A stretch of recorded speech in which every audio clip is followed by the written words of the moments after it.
God will relieve our troubled heart. Amen. God will relieve our troubled heart. Would you just help me encourage somebody this morning and say, God will relieve our troubled heart.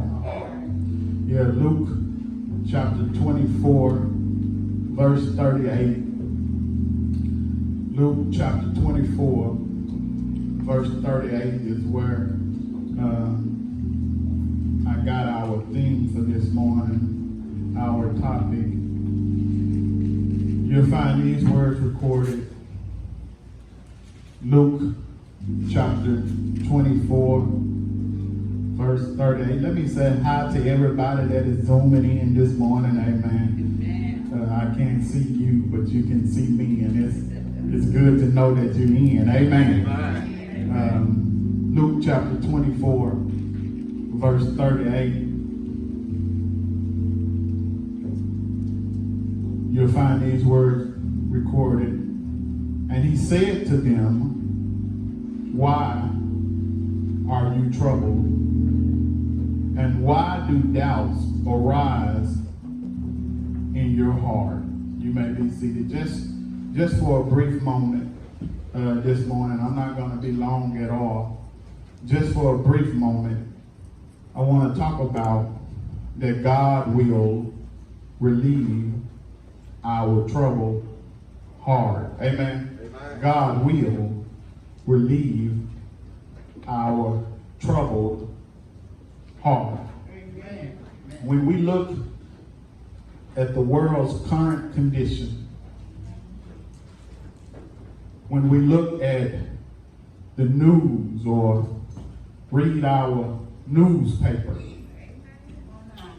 we see and we read all about trouble. And the truth is, our heart gets heavy when we see the violence, when we read about the violence. Our heart gets heavy. It gets troubled. And we find ourselves stressed and worried.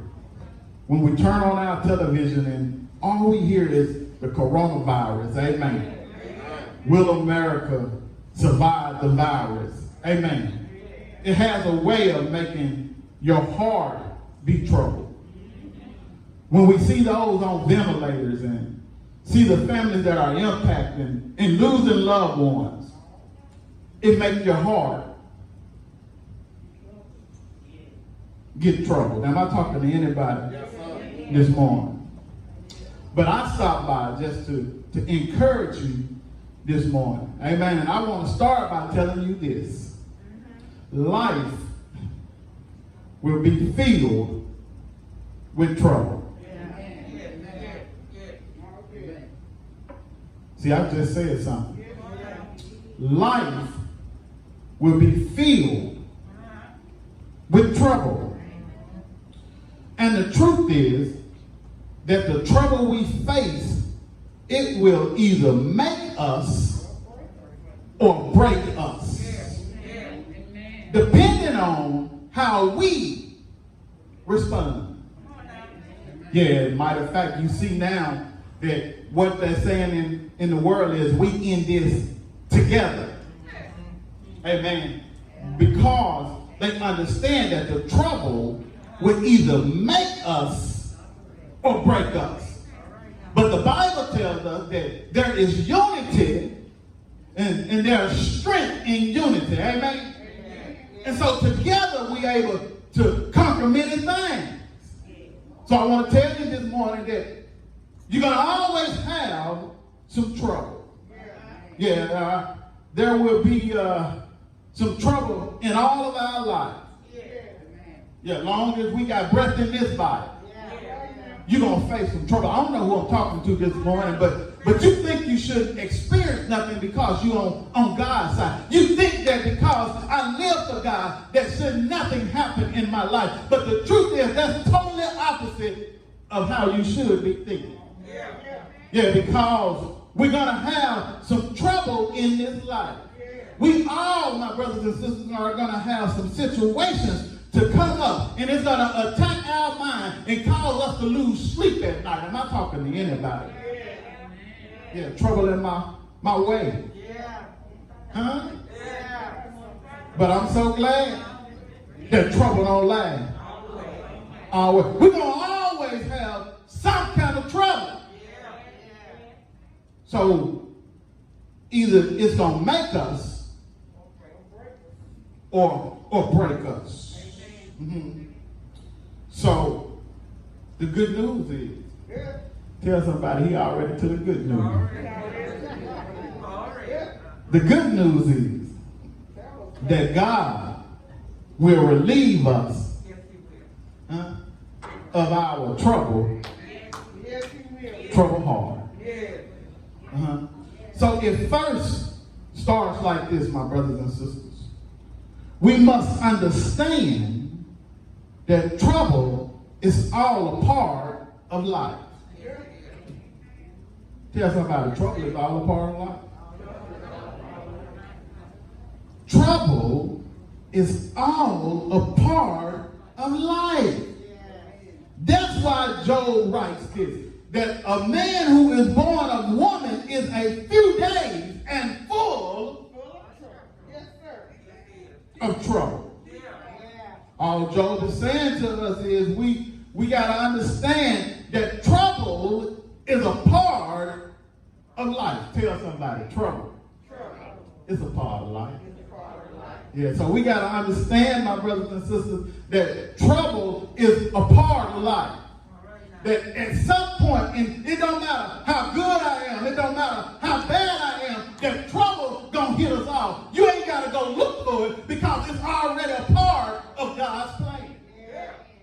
Why? Because trouble, it is a part of life. So don't let your heart be troubled about the things that you are facing, because it's all a part of life. Yeah, Solomon writes this. Solomon said, let me tell you though, that some of the trouble that you face, matter of fact, Solomon said it like this. He said, most of your trouble is because you don't know how to keep your mouth and tongue. No, that's what Solomon said. Solomon said that you find yourself mostly in trouble because you don't know how to keep your mouth and your tongue. Yeah, when I was a little kid, Run DMC said something like this: you talk too much and you never shut up. Am I talking to anybody? You might not can understand that, but I know you done heard this. What he was simply letting us know is that sometimes we got to learn how to just be quiet. Yeah. I know I'm talking to somebody that done heard this before. Mama said it like this: speak when spoken to. I'm not talking to anybody. Why? Because if we keep it real this morning, a lot of us can have to admit that we have found ourselves in trouble simply because we spoke at the wrong time. Yeah, I can remember Mama and them be having a conversation. I could come in outside and I'd try to jump in, and they said, boy, look at here. This grown folks talking. See, I done got myself in trouble because I done tried to get in grown folks' conversation. You talk too much and you never shut up. Solomon says you got to realize that sometimes the trouble that is in your life is because you don't know how to keep your mouth and your tongue. I don't know who I'm talking to, amen, but maybe it's on your job. You talking too much. Maybe God has something in store for you, but you're talking too much. You got to learn how to be quiet sometimes. Everything that God revealed to you don't mean that you're going to tell somebody. You talk too much. You know why? Because of what David said, and I'm getting ready. See, Solomon says you talk too much. And that means that sometimes God might be revealing some stuff to you, but it's not meant for you to tell somebody else. And see, when you tell somebody else, what happens is now they become a hater. Yeah, that's what David said. David says this. He says, God, will you please be gracious upon me and see my afflictions, which comes from those who hate on me. Yeah, that's found in Psalms 9 and 13. David said that God, I need for you to be gracious on me, because what I'm going through is because people are hating on me. And how many of you know that you can get haters by talking too much? You can get haters just by talking too much. Look how God done blessed me. Look what God done blessed me with. My mama loves me. My daddy loves me. And the whole time you sharing how good God has been to you, somebody else is standing and they just getting envious and jealous of how God is moving in your life. And all of a sudden, because God is blessing you, they hating on you.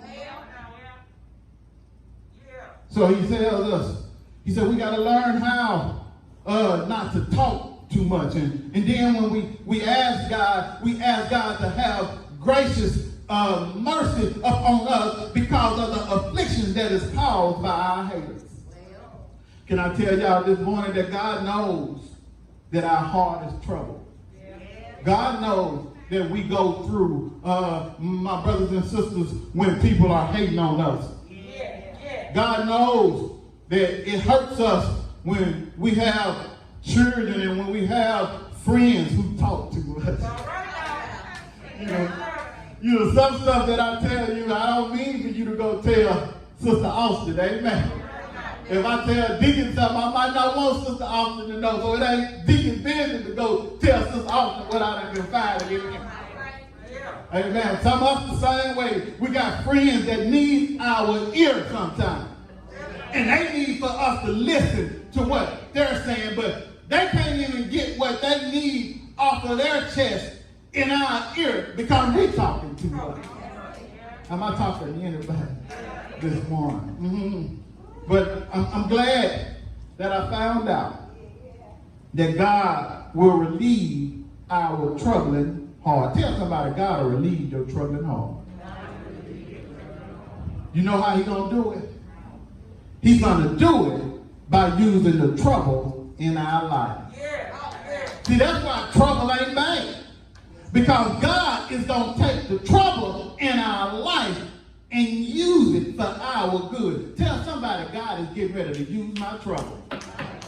Yeah, that's what I came to encourage you and let you know, that God is getting ready to take the very trouble in your life, whatever it is, and he's getting ready to use it for your good.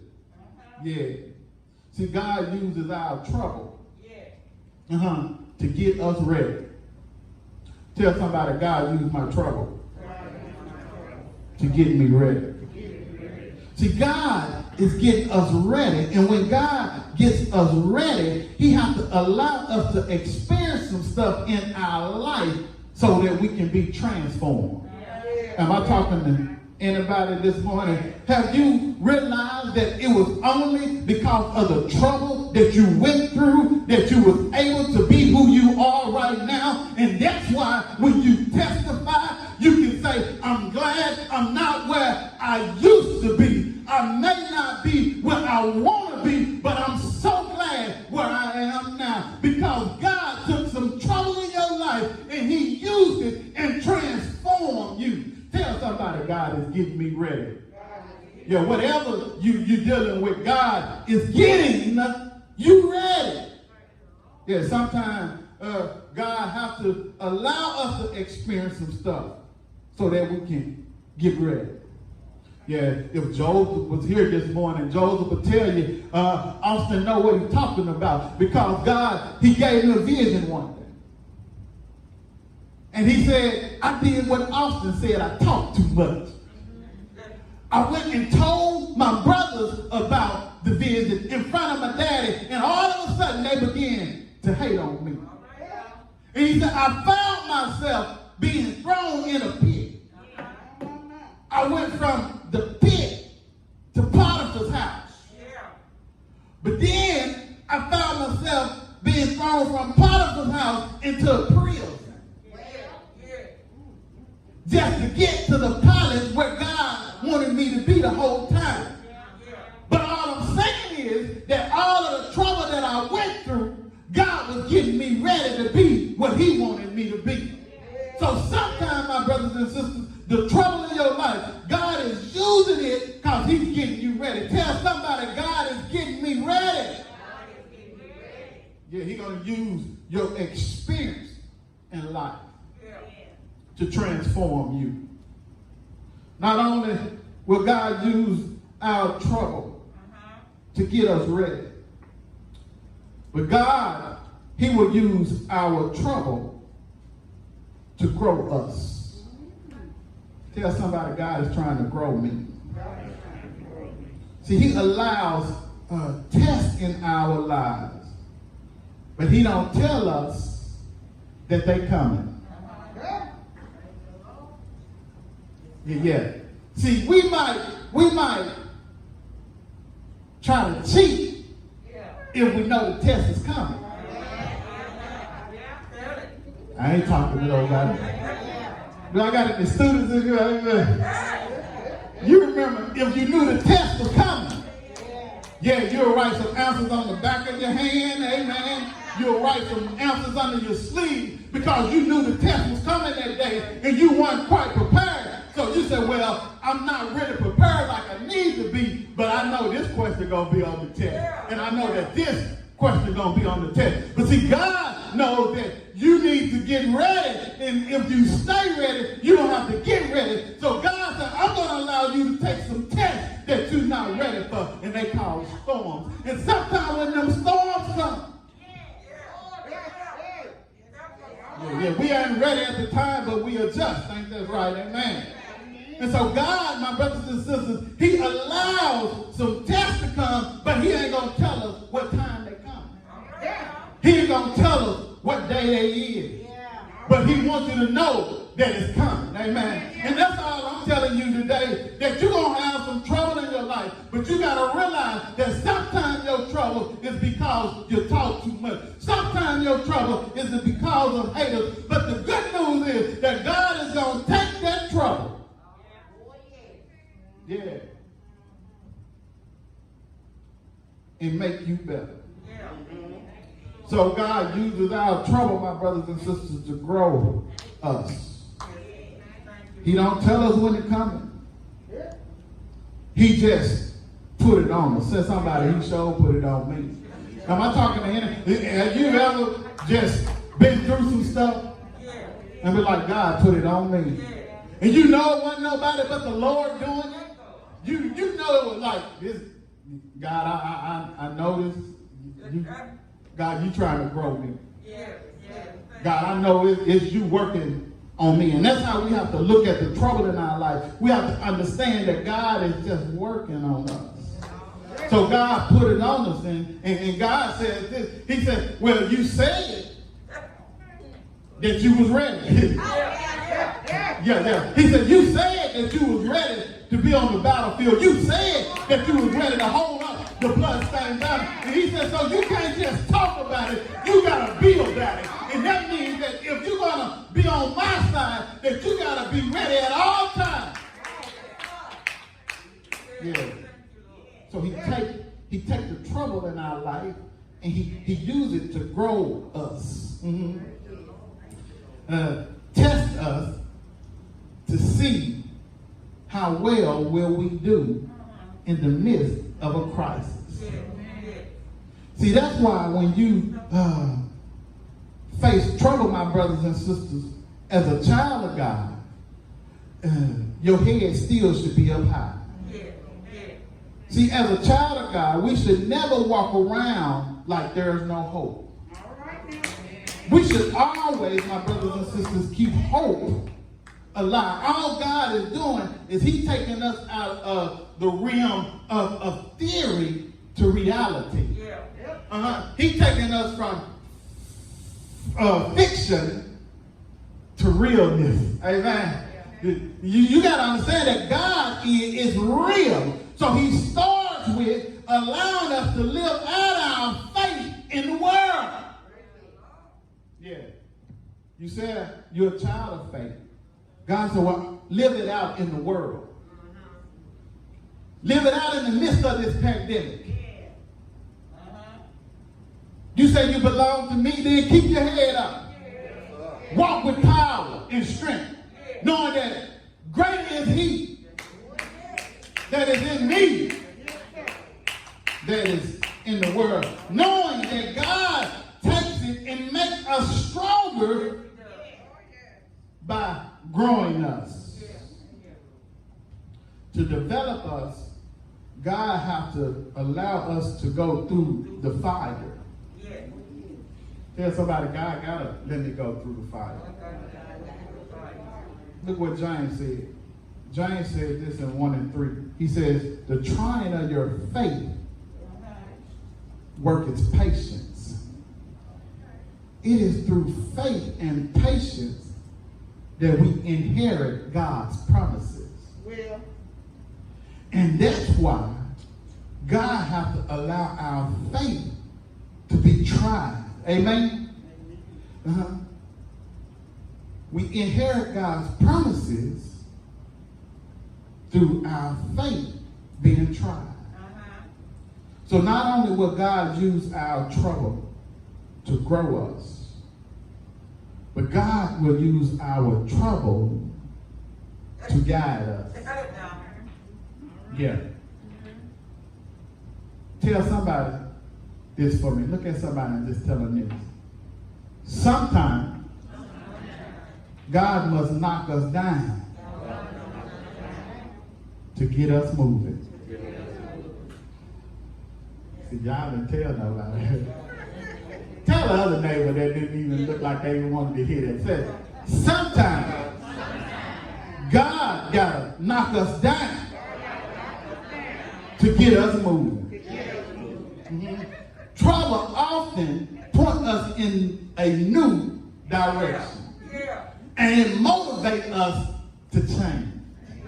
And that's why God has to knock you down sometimes to get your attention. Yeah. Because you standing still when he already said don't move. So God said, okay, now I gotta knock them down to get them moving. Sometimes it takes a painful situation to make us change our ways. And am I talking to anybody in here this morning that ever experienced a painful situation in your life? And you know it was only because of what you went through that made you better. Yeah. Am I talking to anybody can testify this morning that I had to have a painful situation in order to change my ways? And it's a sad thing to say, but it's true. We ought to have stuff that happen in our life tragically before God can get our attention. We have to have stuff happen bad in order for God to get our attention. Look what Solomon says in Proverbs 20 and 30. He said the blows that wound cleanse evil. And the strike cleanse the most innermost part. And all Solomon was saying is that God has to whoop us sometimes. God has to punch us sometimes. That God has to beat that mess out of us sometimes. I'm going through some beatings. Why? Because God is trying to get all that stuff out of me that don't need to be in me. I'm steady fighting and God steady punching. Amen. Yeah, God not only will use our trouble to guide us, but God will use our trouble to discipline us. He'll use our trouble to discipline us. Some of our toughest lessons we learn was only through pain. Yeah, I just said something. I remember now when the boys was young. We was on the mall. Yeah, we was on the mall, and I know all of y'all in here that got children and grandchildren done said the same thing. We was on our way in the store. At about 4 and 3 or something like that. And I look at them and I tell them this: stay with the family. Stay by my side. Stay with me and your mama. Don't run off. Go where we go. Anybody ever told their kid that? I remember being on the mall. We go in and look Gary Jr. Yeah. Gary Jr. decided to run off like he knew where we was going. Dick, I already said now, stay with the family. Don't run off. Stay with us. We got on the mall, and I don't know if he saw all the stores because he's about 4 years old and everything looked good to him, but he just take off. So I said, I looked at New York, I said, now didn't I tell him? I said, let's jump in Dillard's. We jumped in Dillard's. He looking around, but can't find the family.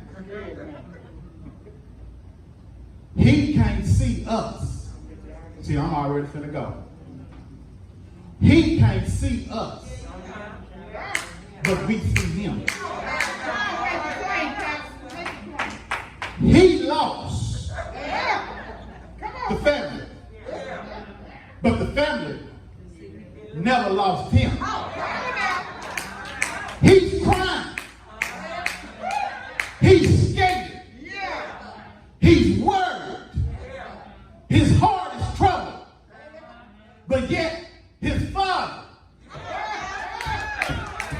is still watching him. I'm getting ready to go, y'all listen. Even though he's crying, he's worried, he's scared, he's lost, but his father is still watching him. I'm getting ready to get out of here. Because God uses our trouble to discipline us. He goes to the security guard. He's crying. And he said, I can't find my mama and dad. We watching him. He's crying. He's afraid. He's stressed. But his dad is still watching. Okay, well, I'm glad y'all asked. I was getting ready to get out of here. Soon as he gets to the security guard, I tell the usher, I said, let's go get him. He gets there, and I'm walking up, and the lady looks at me. She said, he got to belong to you, because he looks just like.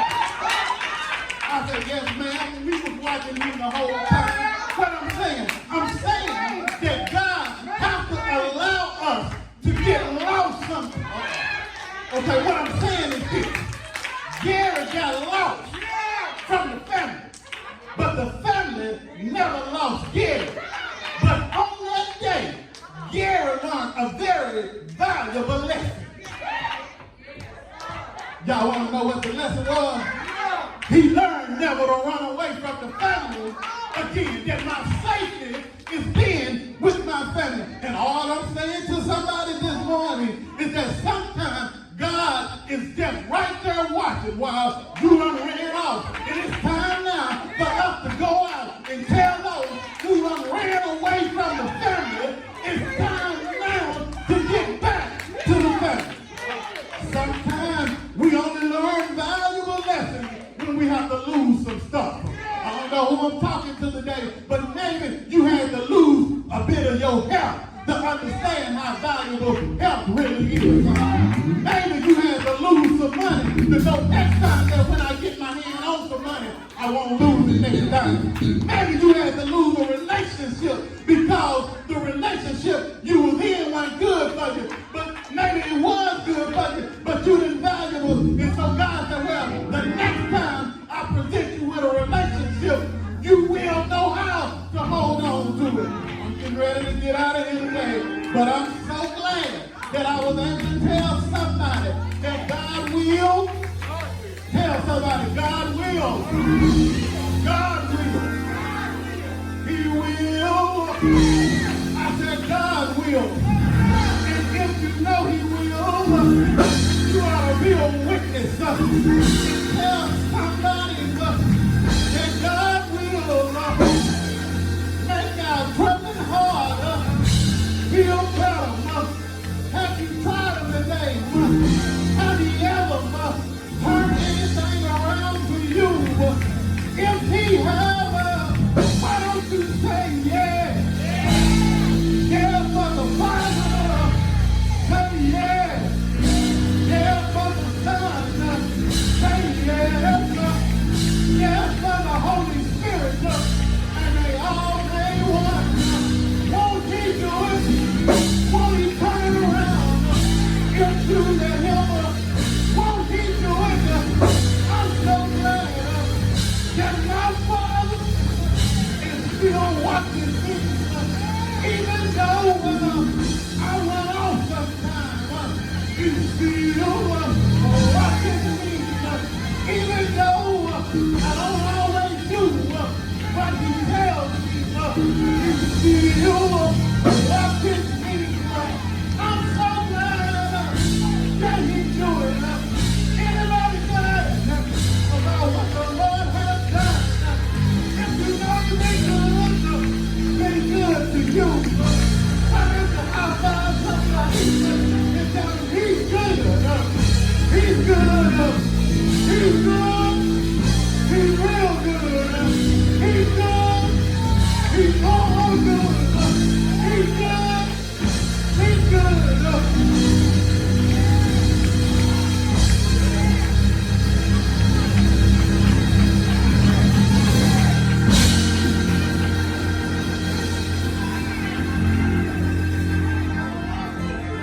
God is.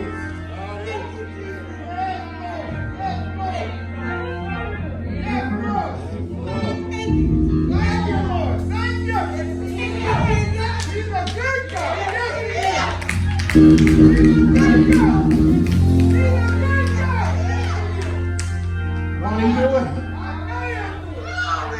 Won't He do it? Won't He relieve your trouble heart?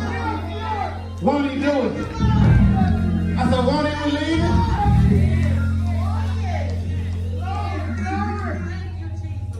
Yeah, that was this photographer who got an assignment to go take some pictures. But he had to do it. He had to do it from an airplane. He gets to the airport and he's rushing in. And he sees the airplane on the runway. The airplane is just sitting there ready for takeoff, and he jumps in the plane. And he says, go and take off.